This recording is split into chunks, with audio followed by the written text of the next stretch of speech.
Hi everybody, welcome to another edition of the Akumakast. I'm Andrew once again, and I'm here joined with another couple of guests who are here to talk about all things happening in the world of nerd. So joining me today is Fi Conlon, this year's co-con director for Akumakon. Fi, would you like to say hello? Hello. I'm joined again by James Broderick. You can't get rid of me. And finally by the Lord Fitzgerald himself, Fitzy. Good day to you, sir. So guys, I'd like to welcome, of course, James and Fitzy back to the podcast. But Fi, this is your first time here, so we'll try to keep it cool. Okay. So first of all, I think we need to talk about, and we kind of do in many ways, the bit of a debacle that happened with Microsoft's launch of the Xbox One this week. So of course, I think in many ways that sums up our attitudes towards it. Yeah, the Xbox One. I don't think anything else needs to be said, really. Yeah, it kind of flopped a little. Yeah. So as everyone knows, the Xbox One is the new launch console for Xbox. It's supposed to be competing with the Wii U and the PS4, but from the mediocre kind of release, it's not looking good so far. I particularly liked the YouTube video that was released of the highlights of the Xbox thing. That was basically all just going television, sports, COD, television.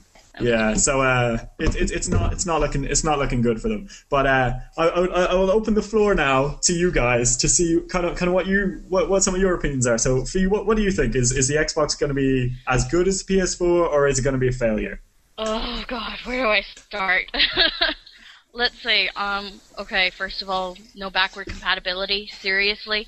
Yeah, that was a big thing, I think, for me and a lot of people, because it's just like, why? Why would you take that away from us? I know that Xbox, Microsoft executives, they all have these huge houses and everything, but for the rest of us, we don't want 12 consoles sitting in our living room. So being able to get rid of the old one when the new one comes out is kind of the point.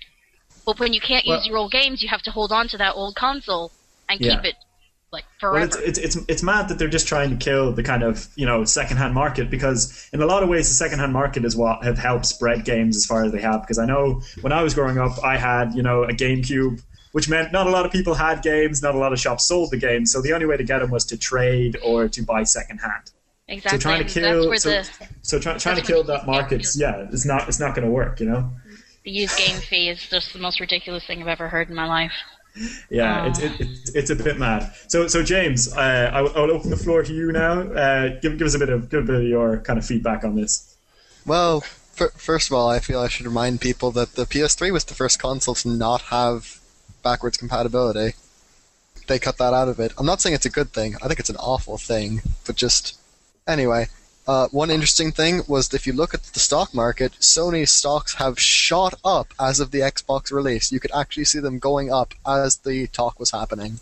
And Microsoft's were going down. Yeah, the final numbers were something like 9.11% rise in Sony's favor and a 0.76 drop in Microsoft, which kind of says a lot, I think, in terms of how even stockbrokers are looking at it as a release. If stock owners are kind of looking at it and going, my God, we're going to lose the console wars this year, then it's kind of a big sign of things to come. So unless Microsoft can kind of get their game together at E3 and actually show some freaking games that aren't Call of Duty, then there's gonna be big problems. That made me angry as well. What was the point of having this big release 3 weeks before E3 and then telling us, oh wait, by the way, we're not telling you half the stuff until E3 anyway? Because dogs, because adorable COD dog. Call it doggy. They probably did it so that at E3 they can focus on the games. Yeah, I would hope that would be more of it. I hope as well. Yeah.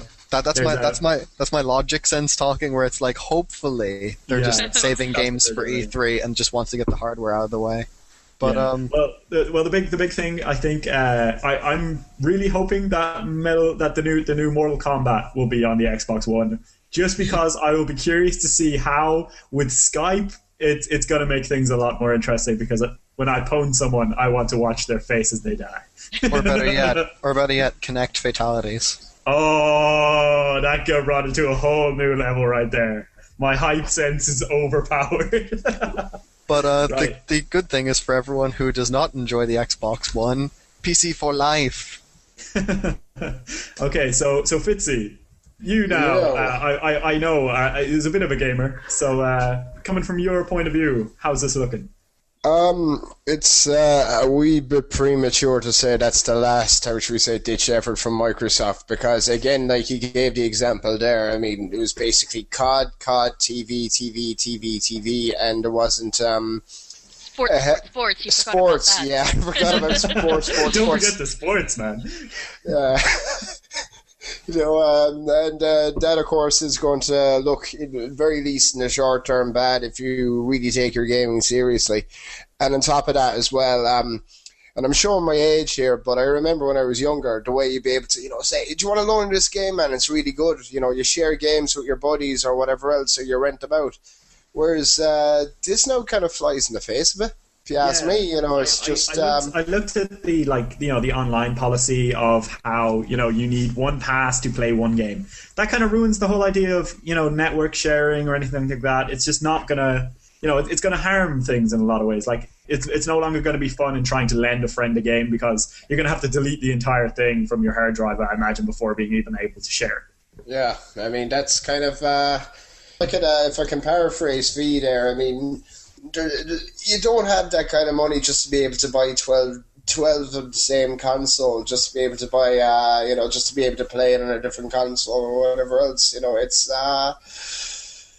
kind of it's kind of nonsensical if you ask me, because I don't think any of us really have that kind of money. Well, I don't anyway. I'm just well, this whole time Microsoft has been pitching the idea that this console will kind of revolutionize multimedia because it connects to everything. But at the same time, this requirement of non-backwards compatibility is kind of ruining that, because you're going to have a lot of other consoles if you want to play other games, unless they make it available like via purchase system. But then again, I'm not going to pay for games I've paid for already. I'm not going to buy them on digital copy if I already own them in hard copy. But people do that already. I know people do that already. I know there is a market there, but at the same time, I've got games that aren't going to be digital. I'm talking games that, to my shame, I own. So I'm not going to be looking for them again on digital copy. I'm not going to do that. It's okay, Andrew. It's okay. We, as long as you don't become an aficionado of ponies, it doesn't matter what kind of games you're playing. It's still Jim, I would slap you in the face if you were right beside me. But anyway, you wouldn't dare. It definitely seems to me that there's going to be a lot of issues with it. I'm hoping E3 is going to be a lot of big reveals and that things will get better for it. But at the moment, I hate to say that I'm actually looking for a PS4. Like, I never owned a PS3. I haven't owned any of the PlayStation systems apart from the PSP because the last console I bought was a PS2, so you're doing well. Yeah, well, I was always on the Nintendo game, like Xbox side of the market. So it's something that I never thought I'd say, but I'm actually looking at a PlayStation and thinking, yeah, I could own this. So we'll just have to see. I suppose that's just going to be the way it's going to go. But one of the things that struck me is Wired have put up like in-depth looks. They've got this like special deal going with Xbox where they're looking in-depth at the Xbox One, and the new Xbox is just creepy. It's seriously creepy. Okay, they were looking at the Kinect. It can read your heartbeat. Big Brother is literally always watching you. It can read your heartbeat. It knows who you are and where you are in the room. It can log you in the minute you walk into the room.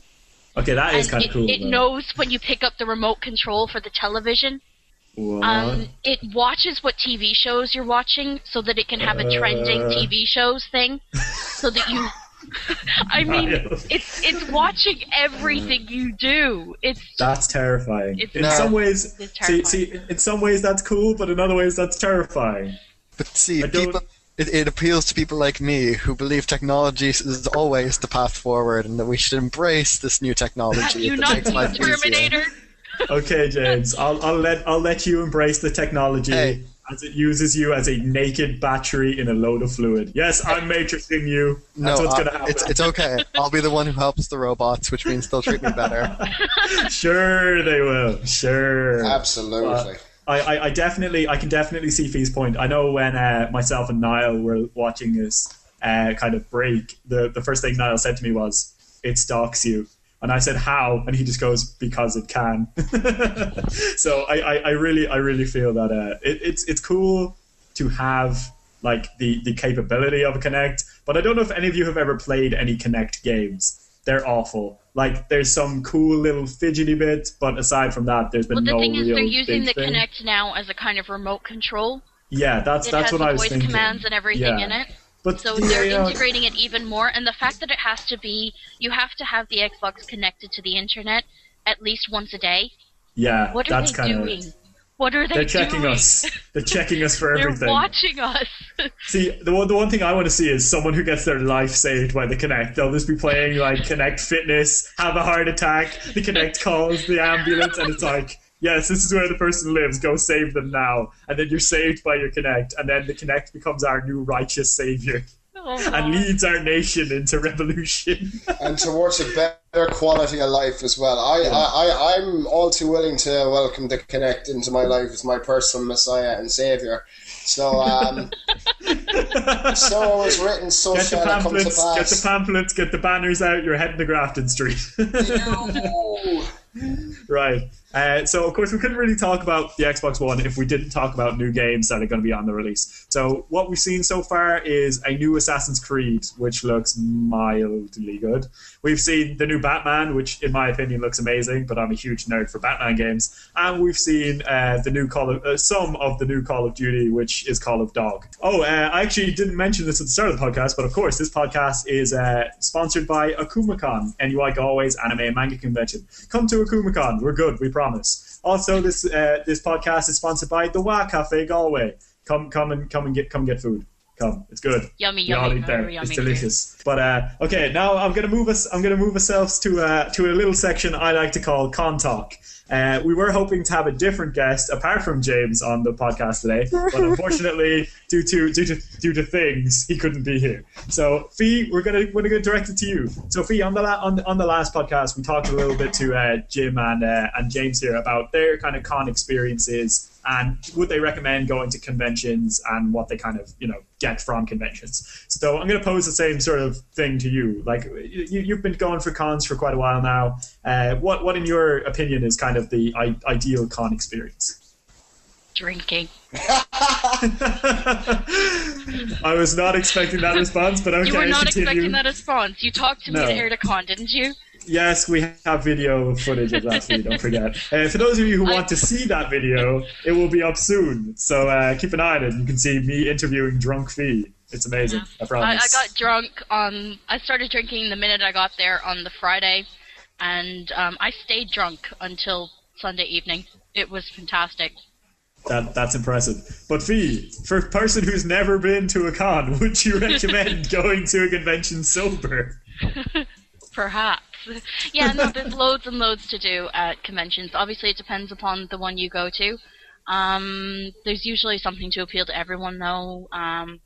You've got your game rooms, you've got your anime screenings, so you can check out animes you may not have seen before that you've thought, ooh, I might check that out. You can go sit there for a few minutes and find out, is it worth watching? So, Fi, in just trying to keep you on topic a little bit and away from the weirdness that is tentacles. Never thought I'd have to say that as a sentence. Yeah. So, what sort of people kind of like? Do you find the people who go to cons often like fun, or do you find them crazy weirdos who just want to try and stab you? There are always a couple of crazy weirdos everywhere you go. Most of the people who go to cons, though, are really great. You meet so many people with the same interests as you. It's impossible to walk away without making friends unless you hide in a corner and refuse to talk to anyone the whole weekend. And even then, there'll probably be about two or three people in that corner in boxes, probably snaking it up. So yeah, so another good point there for people who want to go to cons but aren't kind of confident enough or are worried that they're not going to meet people. You'll meet people. Everyone's there. All the people you haven't met yet. As they say, strangers are just friends you haven't talked to. Exactly. Don't talk to strangers. I don't endorse talking to strangers if you're a chat. Or potential opponents in a courtroom situation as well. One thing I recommend if you are a bit shy and you want to go and you do actually want to make friends with people there is to wear a cosplay or bring a camera. Wearing a cosplay, people will come up and talk to you automatically, the people who are interested in the same anime that you are. If you bring a camera, you can go around and ask people to take their pictures. It's a great conversation starter, and from there you can go into talking about the animes that you like, the games you like, whatever, and just meet people that you will end up being friends with. Or you can do what I do and pretend to be someone who interviews people. It gets you into everywhere. All the VIP people. Everyone will talk to you everywhere. I promise. I do actually do interviews on YouTube. So check them out. Some of them are there. They're not all public yet, but they will be. They will be soon. TM. So so thanks for giving us your little piece there, Fi. I think that's a good contribution to our con talk. So now, of course, it's time for the throwdown. So those of you who are listening, I challenged Fi this week as our guest coming on the show to a little bit of a themed battle. Each of these casts are going to have a theme, and this week's theme is Super Sentai Squads, aka Sailor Moon versus the Ginyu Force. So, Fi, I know you're a big fan of Sailor Moon. I know there's a Sailor Moon coming out soon as a new anime. I thought this really fitted it. Plus, I know that I want to throw you down for loving Sailor Moon when the Ginyu Force is clearly better in every way. No. Right, so Fi, I'm gonna give you the floor. You can make your points, and then I'll make my points. We'll open the floor to the lads, and then we'll just go. So go. Okay, well, for Sailor Moon, you've got the 9 main sailors, and then you have Tuxedo Mask, who is also Sailor Earth, so there's 10. And then you have Sailor Chibi Moon, who is Sailor Moon and she has sex with the unicorn daughter. Let's not get into that arc. Why not? So technically you have 11 sailors there. All of them have the most amazing powers you could possibly imagine. Sailor Pluto has control over all of time. Sailor Saturn can destroy the entire universe and rebuild it. And Sailor Moon can bring people back from the dead. Sailor Earth can heal people. So, I'm not sure where your Dragon Ball Z characters come in here, but in a throwdown, you gotta admit they're pretty outclassed. I admit there does seem to be a level of OP there, but you'll see with my argument that some things just can't be topped. So, but yeah, so let me just lay something on you here. Okay, so first of all, I wrote this down, and the title for the page is Ginyu Force: Why they are the best at everything ever. Yeah. So first of all, you said there's 11 moons, right? False. There is 1 moon, but never mind. I said 11 sailors. 11 sailors. Oh, my bad. But anyway, one of your sailors is a chibi who has sex with a unicorn. You can't deny or prove that. Also, one of them is a man pretending to be a woman. What the hell was that? Anyway, so yeah, you're talking about Sailor Stars. That's a completely different. Doesn't matter. Still They're Sailor Moon. Still canon. Still canon. From a different galaxy.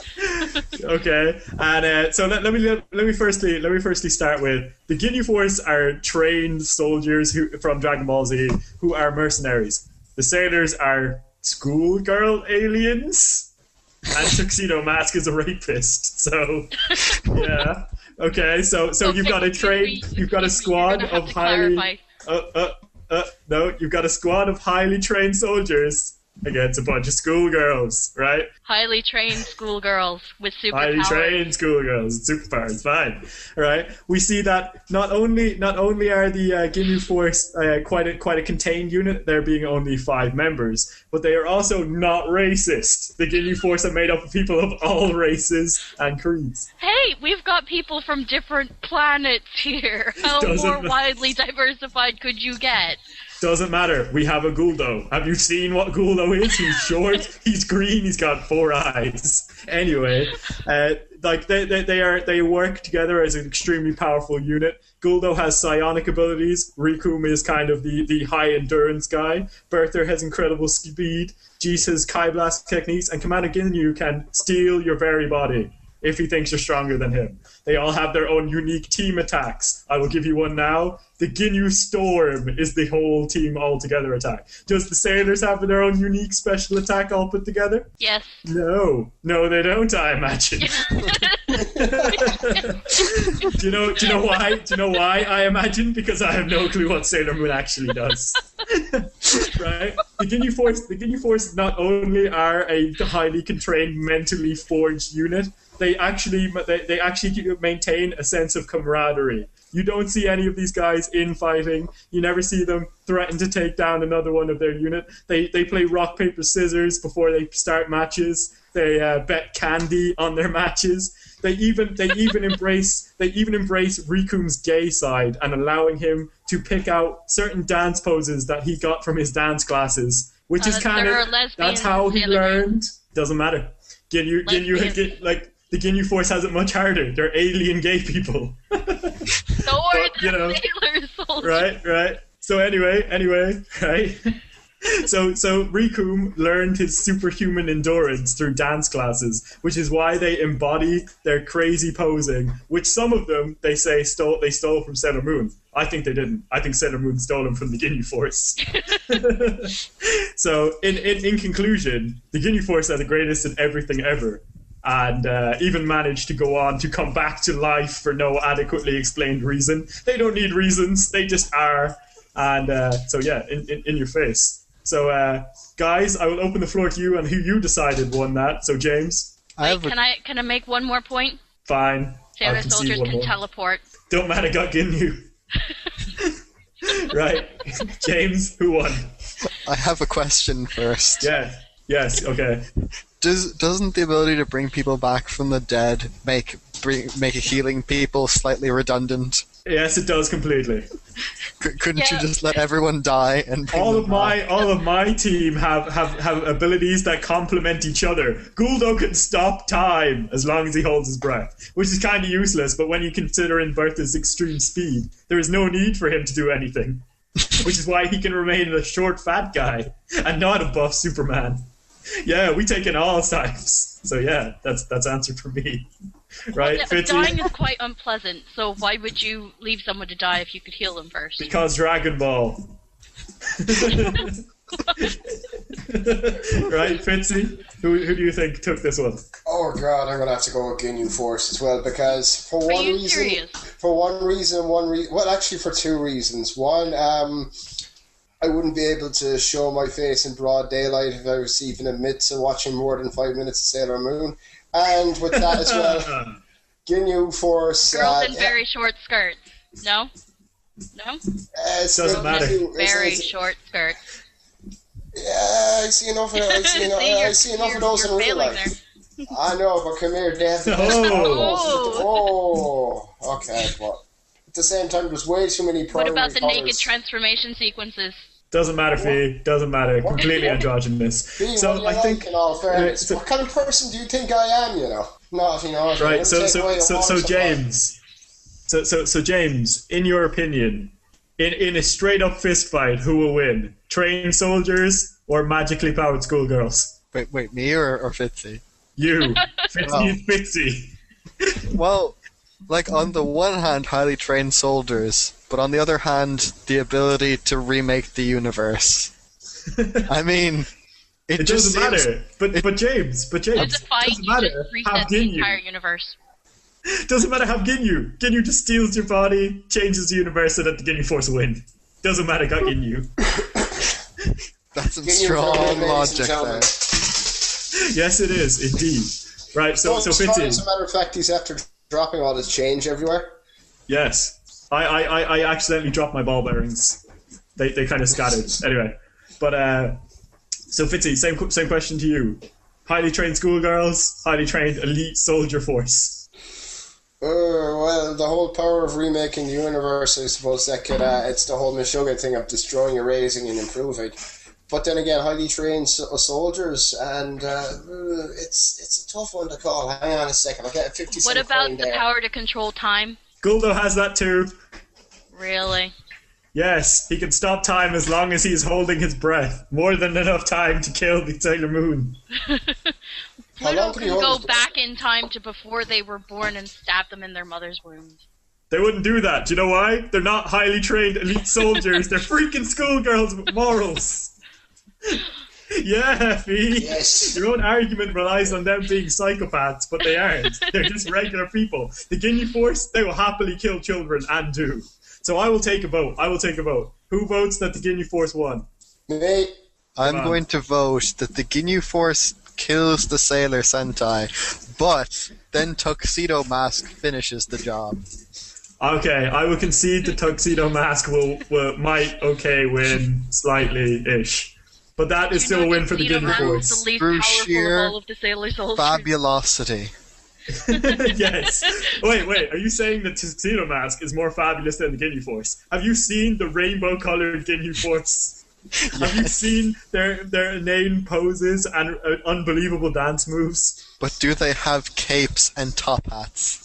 In one iteration they do. They even have their own theme song. Sung by them. They sing it on their way to battle. I think this one is definitely a vote in favour for the Ginyu Force. Yeah.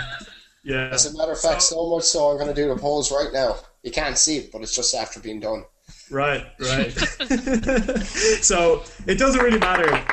Oh, the applause rains down for the win for the Ginyu Force. But at the end of the day, it doesn't really matter what we think. It's what the people at home think. So I suggest that when we upload this, which will be soon, TM, that we pop on a little vote thing between the unbelievably weak and useless Sailor Moon to the overpowered Ginyu Force, and we'll see who gets voted higher, and then we'll talk about it another time. So yeah, I think that went well. I'm happy with that. I won. Yeah, high fives to me. Oh yeah. Okay. Thank you, Fitzy. Okay, if Sailor Moon wins, you have to sing the theme song. I will happily sing the theme song if they win. Okay. And that is not just an excuse for people to give tons of votes so that I end up singing that freaking song. But if how about this then? But if I win, you have to sing the Ginyu Force theme song. Okay, fair enough. Right, okay, so it's on. That's it's on then.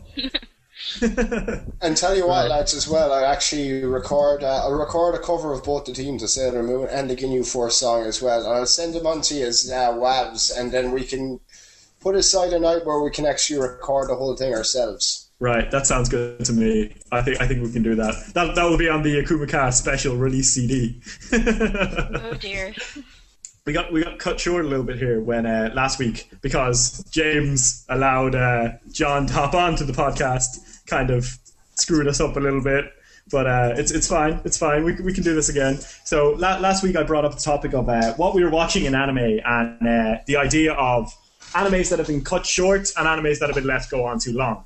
So I genuinely think that, and I've noticed recently since I said it, that a lot of animes that I've seen have gone on either too long or been left too short. For example, recently the writer for One Piece, Oda, he's in hospital for a couple of issues because he injured himself and he's taking some time out.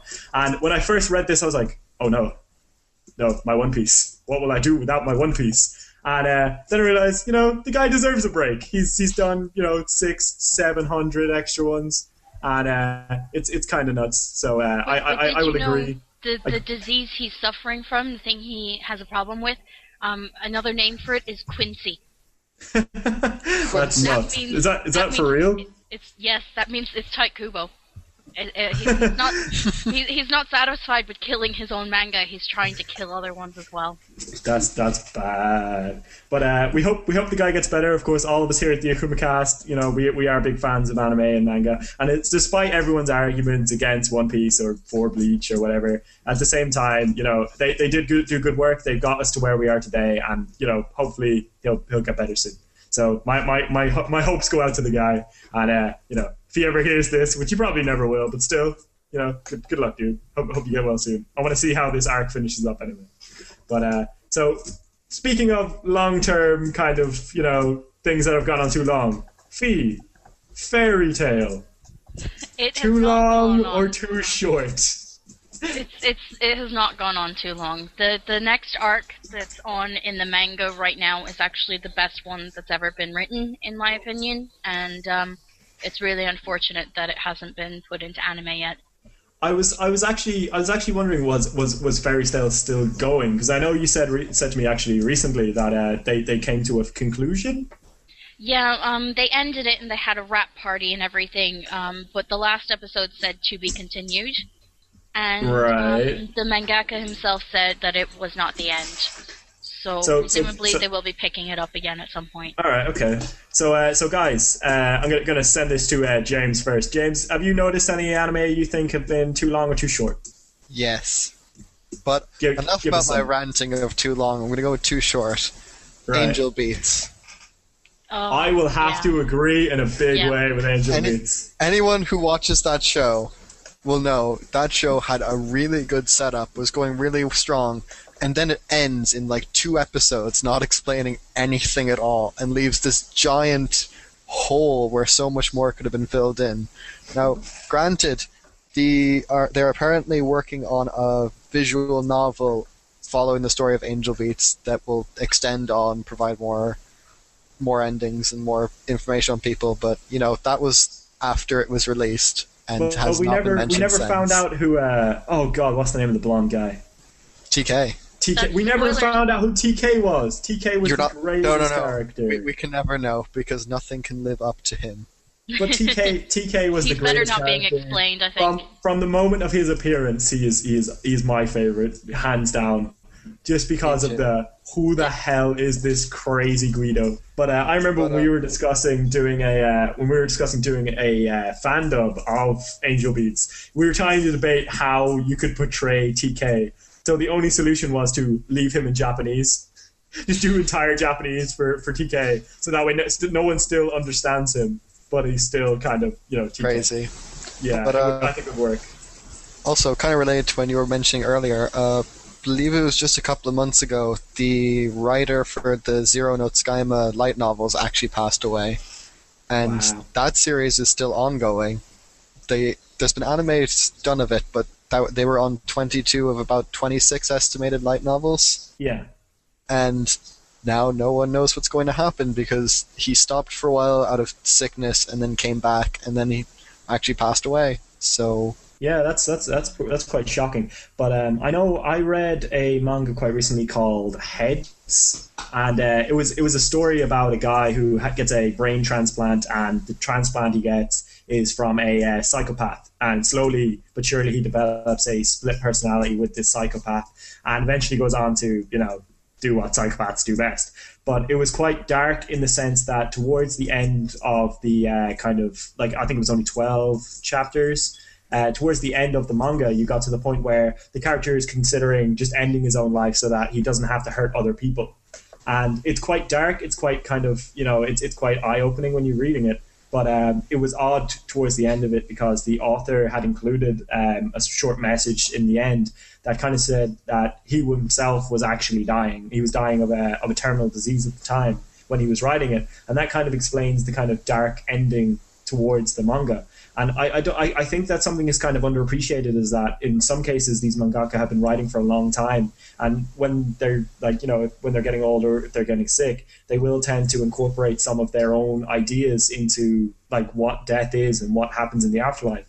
And I think it's very similar to the kind of poetry of W.B. Yeats, like Sailing to Byzantium, when we see that we see how the contemplation of morality, mortality, and what happens if, when we reach the end and, kind of wishing for immortality almost, what people will do to remain in the kind of eons of history. And it's kind of, it's an interesting kind of thing to, look at in many ways. But it's quite shocking. Yeah. Oh, actually, I can't remember the name of the manga. It was another manga I read recently that had the same kind of, idea that the author was dying, and it ends before the final chapter because he died making the final chapter, and then they released the kind of half-written final chapter as sort of like an OVA or like a final kind of draft, and it was really weird because the guy, I think it was terminal cancer he had, but it just kind of it's very obvious that he was nearing the end. There's a lot of imagery like a dying tree and all this kind of stuff, and it's it's kind of dark, but at the same time he makes it very beautiful, so it works out that well, and I don't think that's something we see very often, and I think it's something that's a little bit underappreciated in some of the lesser read ones. But if you look, you'll find these kind of little gems out there. So it's an interesting thing, you know. But anyway, we're getting into kind of a deep kind of place here. So Pool's too deep. Lighten things up a little bit. So we'll pass this on to Fitzy here. If he's still with us. Yes, I am. Short or long animes. If we're talking about shows that went on for far too long, there's a good lot of them that I could pull out just from my hat as we speak, but we already know which ones they are. So I think I'm going to mention a show which really, really, really captured my imagination. It's called Kino's Journey. It only went on for about 13 episodes, but it was phenomenally well put together, and it was a great story. And if you haven't seen it, definitely give it a look. Basically, the whole premise is there's this girl called Kino. She has she's a motorbike called Hermes, which is sentient, and she spends 3 nights in all these different countries, and she sees.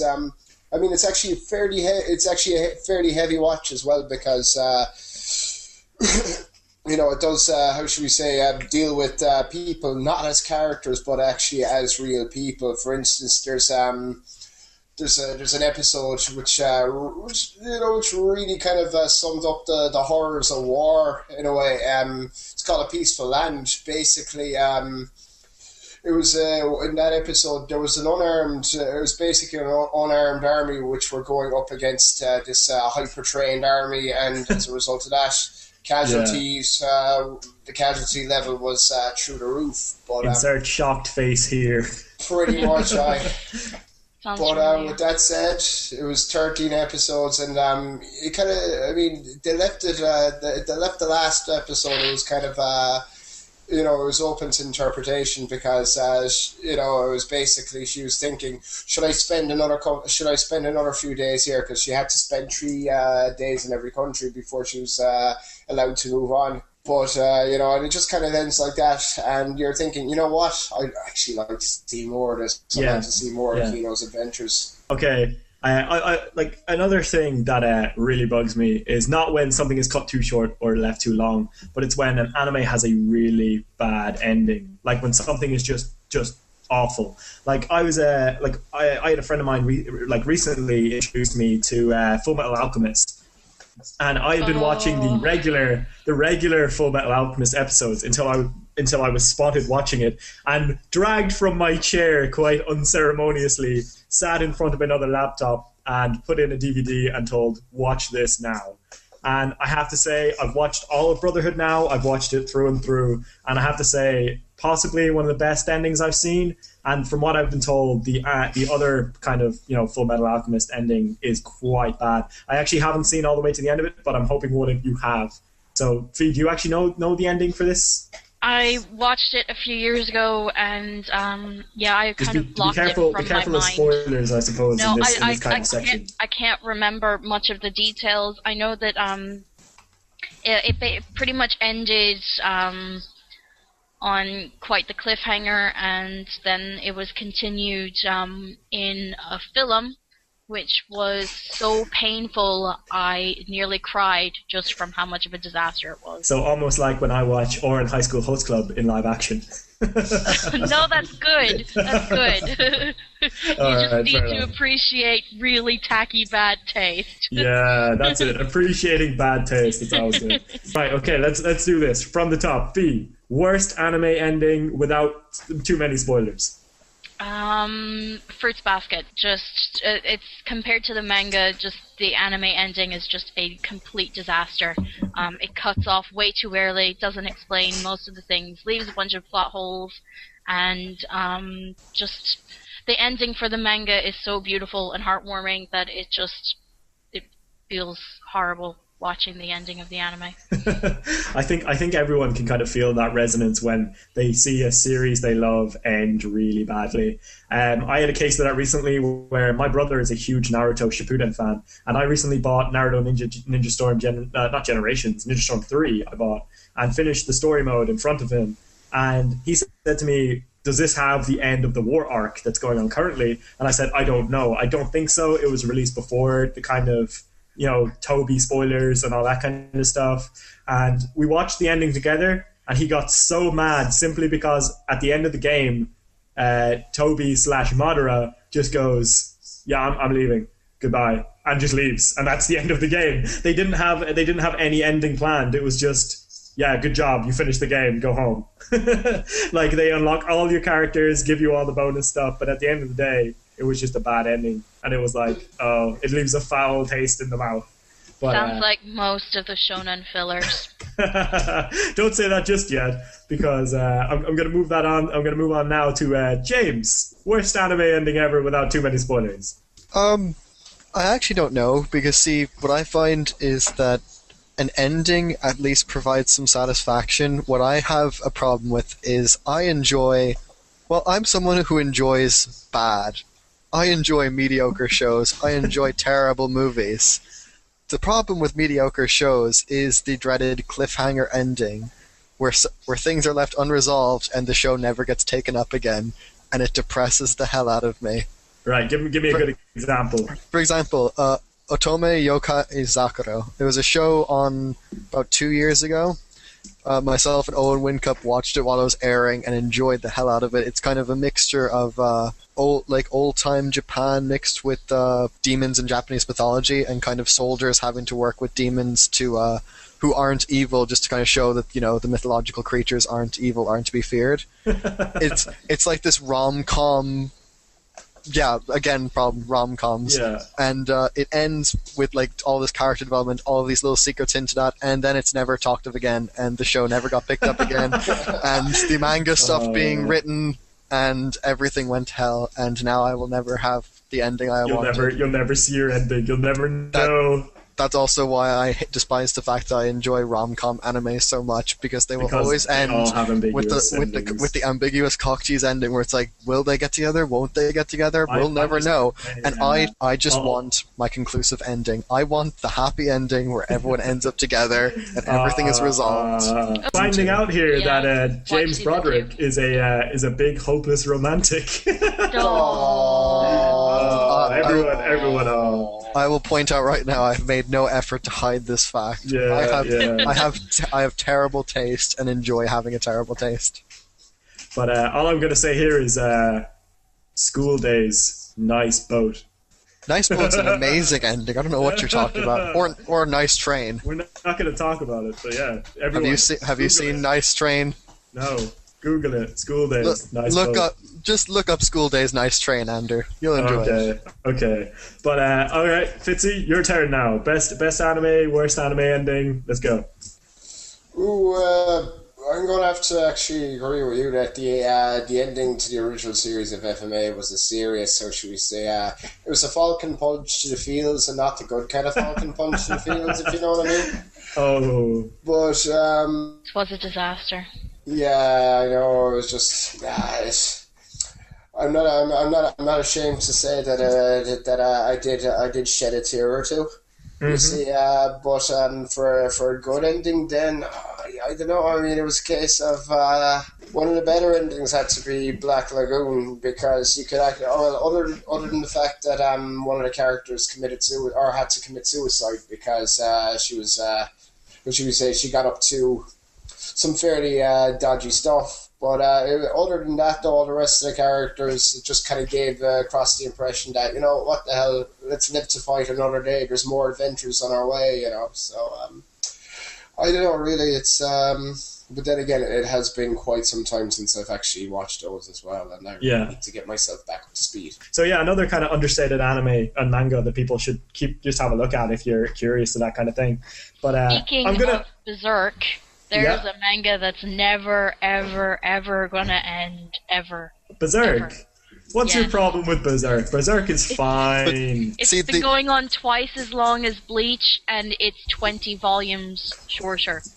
Yeah, because dragging on way too. The thing with Berserk is that it's not dragging on because he keeps trying to make money. It keeps dragging on because the writer every so often decides to write a volume and then falls off the face of the planet, so people think he's dead. Yeah, but the thing is with the difference. Yeah, but the difference between Bleach and Berserk is don't get me wrong, I love Bleach. Bleach is like, hand on my heart, one of my favorite anime and manga. But the thing with Berserk is a compelling story. Berserk is a thought out and drawn story. It's not something that's just like throw a few things in there. This opens a Quincy. Oh, look, hollows everywhere. Done.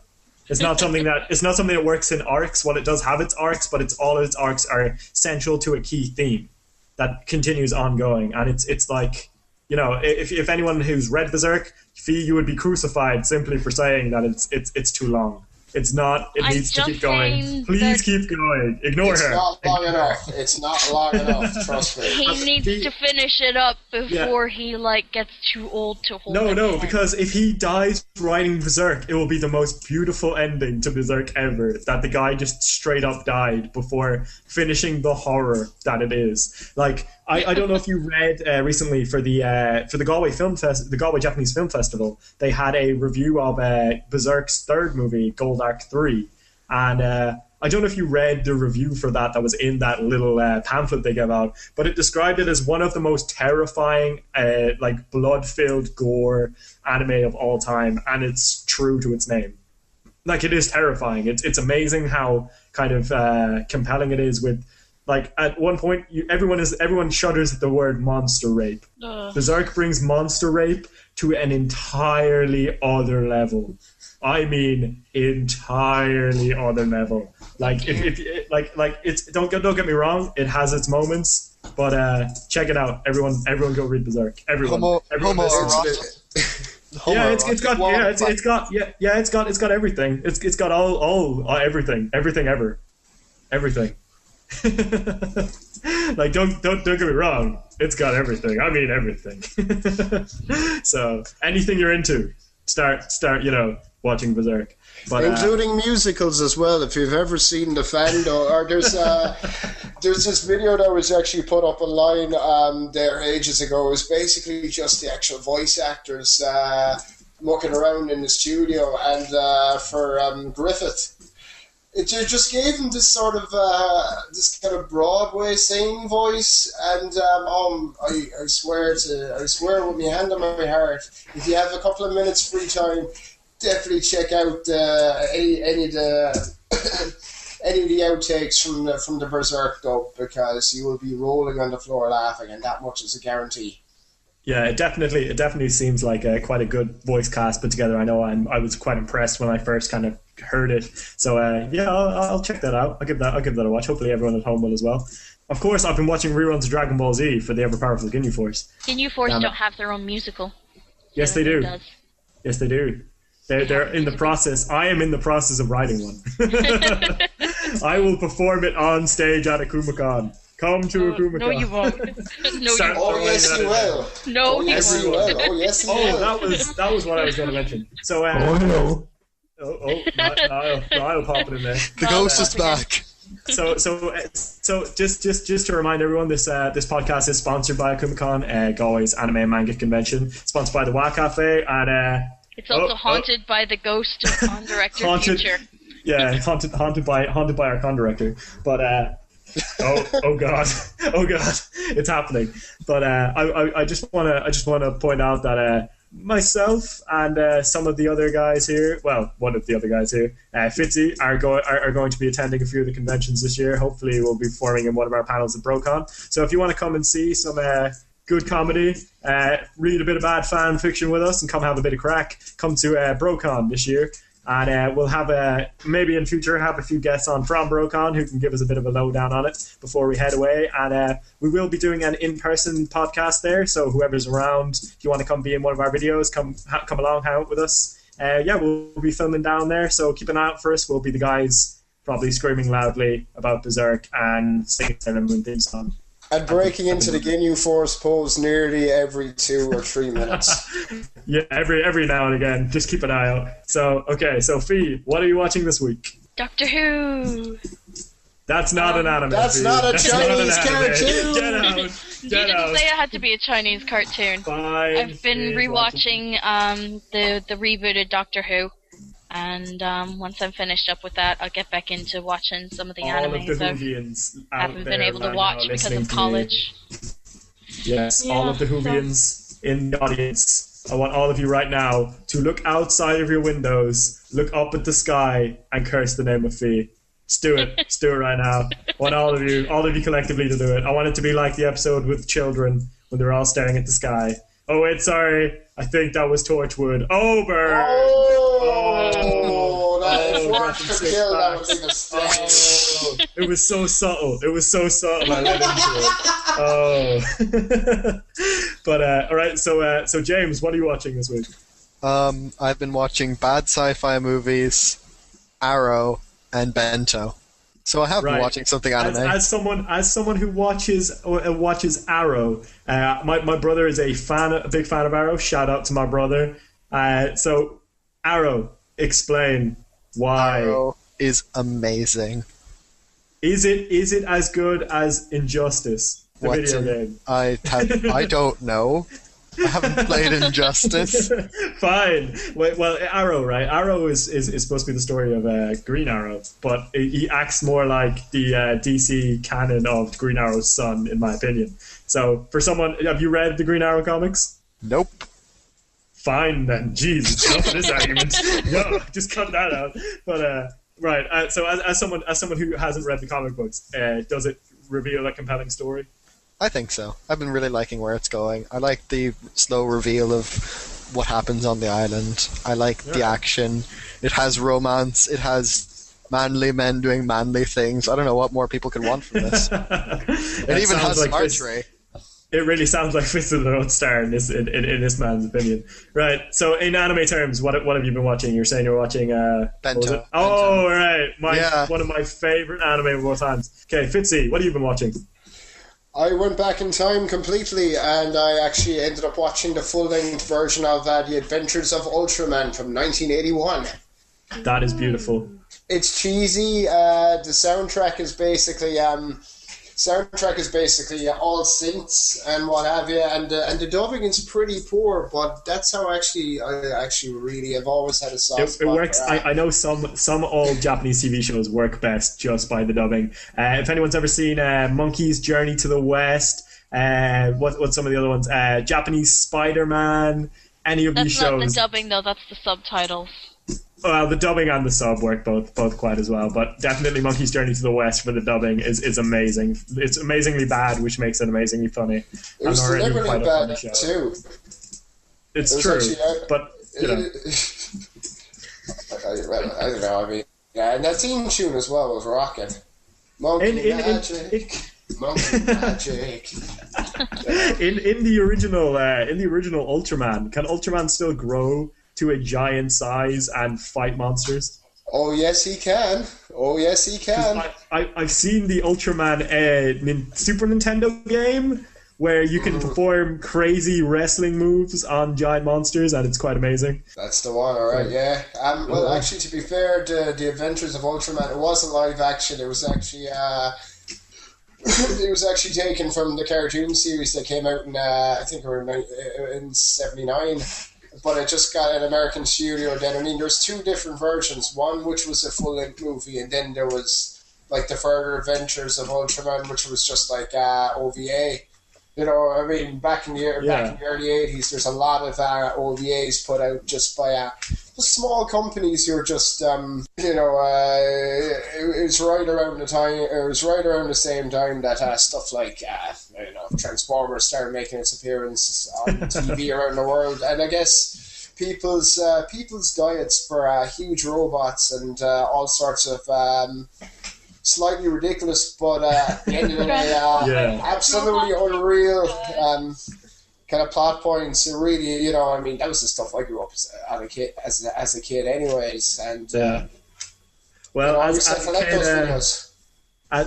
kid in the 90s, I had that taken away from me. I was a Street Sharks and Ninja Turtles kid. So what I've been watching this week is reruns of Dragon Ball Z. So everyone go watch Dragon Ball Z. I don't care if you like it, just go watch it and appreciate it for what it is. It was something that brought all of us together, showed us the meaning of life and teamwork and the Ginyu Force. So go watch it now. And an Unreal drinking game as well. Let's not forget. The other thing I've been watching is, of course, Haku no Ken or Fist of the North Star. If you have never watched Fist of the North Star, go put on an episode and just laugh. Like, it's not a bad... Yeah, Ken! And if you want to see a man fist fight a tank to death, watch Akumakast. It's amazing. It's a brilliant show, and everyone should check it out. So I think we're good. I think we're ready to wrap up now. I think we've covered every section. And, one thing. Oh. One show everyone should try and watch, because I believe everyone should have seen this show, Mars of Destruction. It's a 1-episode OVA. It's 20 minutes long, and you will feel enlightened afterwards. Okay, that sounds mysterious. And not necessarily in a good way. Oh. Now it sounds weird. It sounded cool and mysterious. It is 20 minutes long, now. And so that everyone is aware, it is the lowest rated anime on my anime list. Oh, that sounds And good this is despite the fact that people give it ironic 10 out of 10 reviews. It's still the lowest. Right. But yeah, I think we're about ready to wrap up now. So anybody got any final things to put in? No? Give you force! That's what she said. Whoa. Yeah, okay. So I'm going to get everyone to sign off now. So Fi, thanks for coming on the show. Thanks for your first time on the podcast. I hope you had fun. Thanks for having me. Had a good time. Vote for Sailor Moon. James, well, it's your second time here on the podcast. Hopefully we'll have you back again. Hope you had a good time. I had a good time, and the only thing that's going to keep me off is, you guys keeping me off.